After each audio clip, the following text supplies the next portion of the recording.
O melhor remédio de todos os tempos tem nome e sobrenome. E hoje nós vamos falar sobre ele, sobre o exercício físico. Você vai entender nesse vídeo não só como a atividade física ajuda a gente na prevenção e no tratamento das doenças renais, como também ele ajuda no controle de outros problemas que são causa e consequência de problemas renais, como o açúcar alto e a pressão alta. E fica até o final do vídeo, tá? Que eu vou dar para você 3 dicas de como incluir esse hábito na sua rotina e começar hoje a incluir a atividade física como um remédio para a sua saúde renal. Então vamos lá para algumas explicações básicas, algumas explicações essenciais, tá? A capacidade física de cada indivíduo, de cada paciente, ela é como se fosse também um sinal vital, como a frequência cardíaca, como a frequência respiratória, como a pressão arterial. E utiliza popularmente e cientificamente uma medida que a gente chama de equivalente metabólico de tarefa, que a sigla em inglês se chama de MET, tá certo? O MET é como se fosse uma medida de carga de energia que a gente demanda para uma determinada atividade. Então imagina assim, se uma pessoa ela está em repouso, parada, sem fazer nenhuma atividade, ela teria um MET basal, que é quanto ela gasta para ficar parada. Se a gente for comparar essa medida, quando o paciente está fazendo uma atividade física de grau moderado ou mais intenso, a carga de energia que ela vai demandar, né, essa medida desse MET, ela vai ser cada vez maior. Pensa como se fosse um celular e a carga. Quando a gente deixa o celular lá parado, sem nenhum aplicativo aberto, sem nada sendo usado, ele gasta menos bateria. Mas se a gente está com o celular aberto, com várias abas, com a rede social aberta, com várias outras coisas funcionando ao mesmo tempo, ele vai gastar 2 vezes, 3 vezes, 4 vezes mais energia. E essa variação de energia que a gente gasta em determinada atividade, né, de uma forma bem análoga ao celular, é o que a gente chama de MET. Tem um conceito que é muito importante a gente falar, que é a definição da OMS de atividade física. Definir o que é uma pessoa quando ela é sedentária e quando a pessoa realmente tem uma realização de atividade física efetiva, né? Essa métrica, ela é muito medida através do tempo e da intensidade das atividades que a pessoa realiza. Então, por exemplo, a OMS preconiza que pelo menos sejam feitos 150 minutos em uma atividade de moderada intensidade ou 75 minutos em uma atividade de alta intensidade por semana. Esse seria o mínimo para considerar que uma pessoa não é sedentária, tá certo? A gente vai entender mais para frente no vídeo por que essa métrica é tão importante, porque ela é tão relevante da gente conhecer nos nossos pacientes.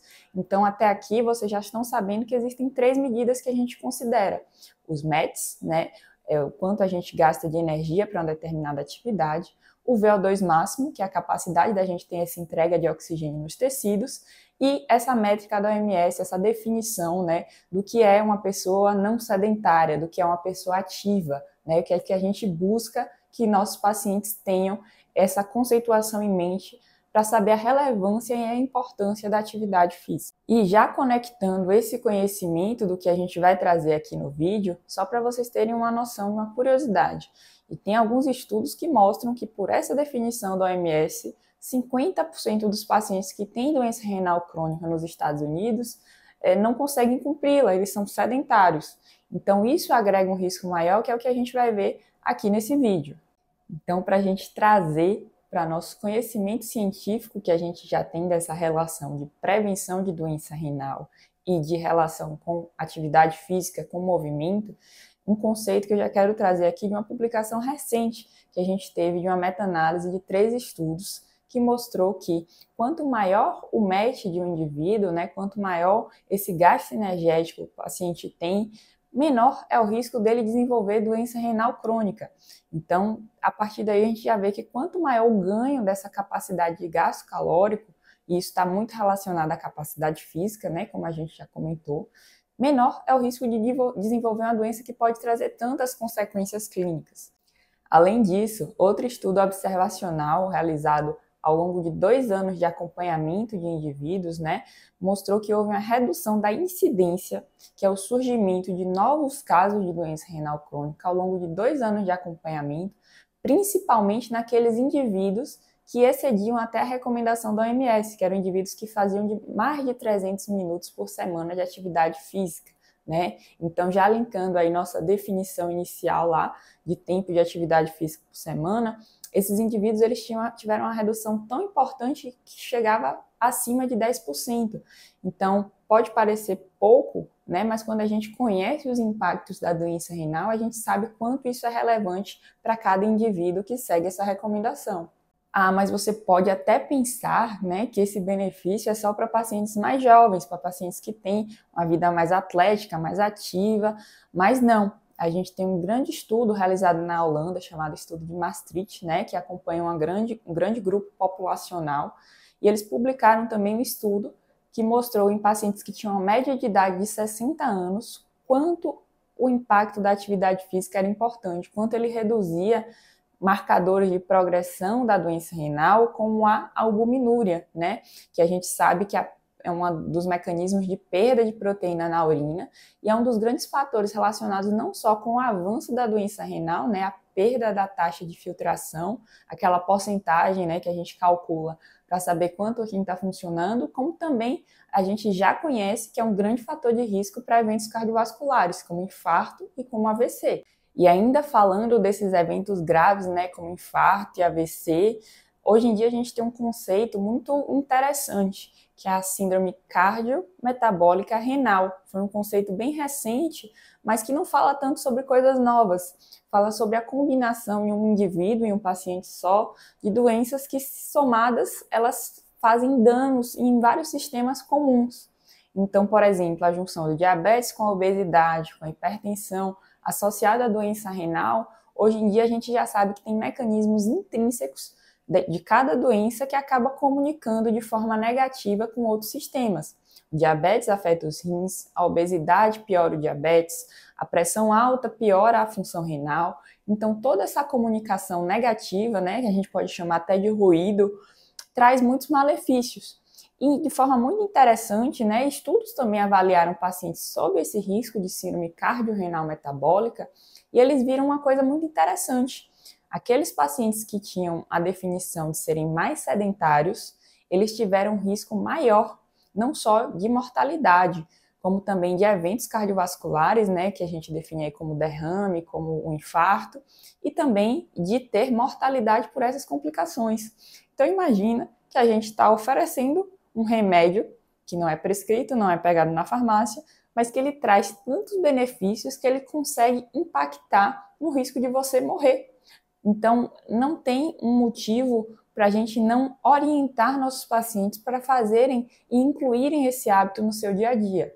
E aí você me pergunta, como que a atividade física, né, como que essa orientação, às vezes tão simples de falar, mas tão difícil de fazer, ela pode trazer benefícios para a minha saúde renal, né? Então, a gente vai dividir essa orientação em 3 pontos importantes. O primeiro, a gente sabe que a gente já tem essa comunicação entre pressão alta e doença renal, e isso pode gerar grandes problemas para a saúde dos rins, e a gente precisa entender quanto que a atividade física consegue impactar nesse binômio. Então, para a gente entender de forma bem relevante, a atividade física, ela tem a capacidade de reduzir a pressão de forma tão efetiva quanto um comprimido de antihipertensivo. Vamos lá, se você usa losartano e amlodipino, por exemplo, imagina que a sua dose do amlodipino ali do dia, ela pode ter um impacto tão relevante quanto uma hora de caminhada, né? Então, para vocês verem quanto a atividade física contribui para a nossa saúde. Hoje a gente já entende como esses mecanismos eles acontecem para ter esse benefício na pressão. Então, a gente entende que os vasos, né, no paciente hipertenso, eles estão lá rígidos, tensos, porque o nome já diz, hipertensão. E a atividade física vai ajudar nesse relaxamento desses vasos, que vai diminuir essa capacidade dos vasos de ficarem sempre contraídos, por assim dizer. Outro grande benefício que a gente vê é a capacidade de reduzir o tônus de estresse, né? O efeito adrenérgico que a gente chama, que é aquela atividade que a gente sente uma tensão, um estresse, que está relacionada à liberação de adrenalina no nosso sistema simpático. A gente sabe que a atividade física tende a diminuir esse tônus. Claro que durante a atividade em si a gente vai ter um coração mais acelerado, vai ser um estímulo durante a atividade física, mas no período que a gente não está fazendo ela, que vem os benefícios quanto a essa ação desse sistema de estresse. E outro mecanismo que a gente sabe que está associado ao benefício de controle da pressão e ao benefício dos movimentos, da atividade física, é a diminuição dos processos inflamatórios que acontecem internamente na gente. Então, a diminuição de moléculas que a gente chama de citocinas, né, que são moléculas pró-inflamatórias, muitas vezes distribuídas aí, aumentadas quando a gente tem um estado de inflamação ocorrendo. E o exercício físico, ele é um anti-inflamatório natural nesse sentido. Outro ponto que a gente já comentou aqui, né, é o açúcar alto. A gente sabe que ele é um dos maiores fatores no mundo para a doença renal, é a principal causa, e ele tem um grande benefício no seu controle quando a gente fala de atividade física. Um dos grandes mecanismos para um paciente ter diabetes é uma ação que a gente chama de resistência à insulina. A insulina ela é como se fosse uma chave que chega lá na célula e permite que a glicose entre, e dentro da célula a glicose vai ser aquele substrato, né, que vai permitir que as ações que demandam energia aconteçam dentro da célula. Quando a gente tem uma resistência à insulina, é como se o porteiro da célula não deixasse essa chave funcionar. Fica lá trancada, a glicose do lado de fora, e ela sobe onde ela está, que é no sangue. Então, esse é um dos grandes mecanismos para o paciente ter diabetes. E adivinha o que é que reduz essa resistência à insulina? A gente já conhece quanto esse benefício de atividade física no controle do diabetes influencia. E não influencia só nos níveis de açúcar no sangue. Também é um dos mecanismos que vai impedir que essa glicose, que esse açúcar vire gordura e vá se depositar nos outros tecidos, não só no tecido adiposo, né, que a gente vê no contexto da obesidade, mas também no depósito de outros órgãos, como por exemplo no fígado. E agora falando do órgão mais importante que a gente tem no corpo, né, que são os rins, a gente precisa entender o que é que acontece por lá, né? Então, somado esses benefícios que a gente já conversou da pressão alta, do diabetes, a gente sabe que, independente disso, a atividade física também ajuda na redução da perda de proteína na urina, né? A gente tem aquele gráfico que a gente sabe que existe uma taxa de progressão maior em quem perde mais proteína para a doença renal, e esse é um dos grandes fatores que vai ajudar também nesse controle, tá? Então, junto com os inibidores da ECA, junto com os BRAS, junto com os ISGLT2, né, que são os medicamentos que a gente usa nesse controle da perda de proteína na urina, a gente tem um grande aliado na atividade física. Os mesmos mecanismos que a gente já conversou de redução da inflamação, que atuam nos vasos, na hipertensão, também ajudam nos rins, tá? Lembrando que os rins, eles estão um dos grandes controladores também da nossa pressão arterial. Então, isso vai ajudar a gente a ter uma diminuição dessas moléculas inflamatórias acontecendo nos rins. E um ponto importante que você deve estar pensando e que a gente tem que responder aqui também. Esses benefícios, eles não acontecem só em pacientes que estão no tratamento conservador da doença renal, tá certo? A gente já tem também estudos que mostram que pacientes que fazem atividade física durante a sessão de hemodiálise são aqueles que têm não só menos eventos durante a sessão, eles conseguem atingir uma adequação de diálise que a gente mede na hemodiálise com a medida chamada de KTV melhor, e além de ter benefício também na redução da mortalidade, na redução do risco de morrer. Então, o próprio exercício físico, ele está indicado em pacientes que têm o tratamento conservador como sua principal foco de cuidado no momento, em pacientes que estão em hemodiálise, em pacientes que estão em hemodiafiltração, em diálise peritoneal e em pacientes transplantados também. Então, ele é um remédio em todas as fases de cuidado da doença renal crônica. Dando agora a nossa prescrição, a nossa orientação. E claro que nesse momento, um dos pontos também é importante a gente falar, que o paciente ele deve ter um acompanhamento de um profissional de educação física sério, capacitado e apto a entender seu contexto de saúde para ter esse cuidado, tá certo? Mas a gente precisa ter algumas explicações até para entender qual é o melhor tipo de atividade física para um paciente que quer ter esses cuidados e esses benefícios de saúde que a gente já comentou até aqui.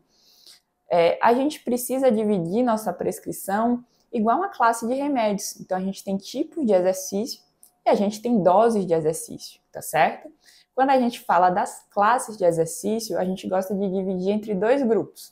Então, a gente tem as atividades aeróbicas, como, por exemplo, a caminhada, a corrida, o ciclismo, a natação, tá? Que são atividades que elas vão gerar uma capacidade física maior, uma capacidade aeróbica melhor, como o nome já diz. E a gente tem as atividades resistidas, que são aquelas atividades que vão gerar um estresse muscular inicialmente, mas vão ajudar no ganho dessa massa muscular e evitar grandes efeitos que a gente pode ter dessa perda, como a sarcopenia, fraqueza, limitação de movimento, que a gente tem nesse grupo aí a musculação em si, o pilates, alguns exercícios de hidroginástica que estão mistos aí no contexto de atividade aeróbica e resistida. Então, a gente sempre entende que quando a gente orienta que o paciente faça uma atividade física, e isso os estudos já comprovam, o ideal seria que fosse uma atividade que mistura atividades resistidas e atividades aeróbicas, porque essa combinação traz mais benefícios do ponto de vista global, tanto no aumento da capacidade física, quanto no aumento da massa muscular, em todo o seu benefício que isso traz do ponto de vista de funcionalidade, de capacidade de fazer suas atividades e de manter uma vida mais saudável. Se a gente já escolheu o medicamento, a gente agora precisa selecionar a dose desse medicamento. E aí, a dose está muito relacionada ao tempo que a atividade física é feita e à intensidade. Então, a regra que a gente tenta seguir, que a gente quer ter de alvo, é pelo menos atingir a meta da OMS. Aqui a gente vai falar agora sobre essa construção de hábito. Como é que é possível eu incorporar a rotina de fazer uma atividade física no meu dia a dia? A primeira coisa é, você não precisa começar correndo 5, 10, 42 quilômetros. Ninguém começa nada sendo um especialista nem sendo um atleta, tá? Então comece pequeno. Comece com metas que elas são reais e elas são possíveis. Como, por exemplo, se você pode fazer 10 minutos de caminhada por dia, esse vai ser sua meta inicial. Esse vai ser seu alvo. Tá? Então, começa pequeno, começa com uma coisa que vai te trazer satisfação, né? Então, escolhe uma meta que vai ser gradualmente aumentada conforme sua capacidade física for crescendo, mas não precisa começar com tudo, começar de vez, porque isso às vezes é o que leva a maioria das pessoas a se frustrar no momento inicial, às vezes até se machucar, e que a gente sabe que essa quebra de um hábito é difícil retornar. Então começa devagarinho, não tem pressa para acelerar, mas começa, não deixa de fazer sua atividade física. Segundo ponto é, escolhe uma atividade que você gosta. Apesar da gente ter comentado que o maior benefício está envolvido aí em atividades combinadas, aeróbicas e resistidas, encontre o que você gosta de fazer. Hoje em dia a gente tem tantas opções de atividade física, como pilates, caminhada, academia, com musculação, natação, hidroginástica, treino funcional, crossfit, escolhe o que você gosta de fazer. Tá? E a terceira dica, e talvez a mais importante, é você fazer que esse hábito ele seja fácil, né? O que é um hábito ser fácil? Por exemplo, se você vai escolher fazer uma academia, escolhe uma academia que é perto de você. Às vezes que você consegue ir até andando, saindo do trabalho ou então indo de casa, mas que ela é fácil para você chegar. Tá? Deixa sempre suas roupas de fazer atividade física separadas, já deixa organizado, porque na hora de procurar, às vezes a gente perde um tempo grande. Isso acaba atrapalhando e acaba desmotivando para você ir. Já deixa tudo organizado, já deixa tudo pronto para você se preparar para ir. E por último, e não menos importante, coloca esse horário reservado para você na sua agenda. Não deixa que seja uma coisa que se der tempo você vai. Não. É um horário que é para você se cuidar, para você ter uma saúde melhor. Então, se você gostou desse vídeo, já clica aqui no botão de se inscrever. Toda semana a gente posta um novo conteúdo relacionado à saúde renal e à construção de uma vida melhor. E a gente espera aqui no nosso próximo vídeo. Muito obrigada!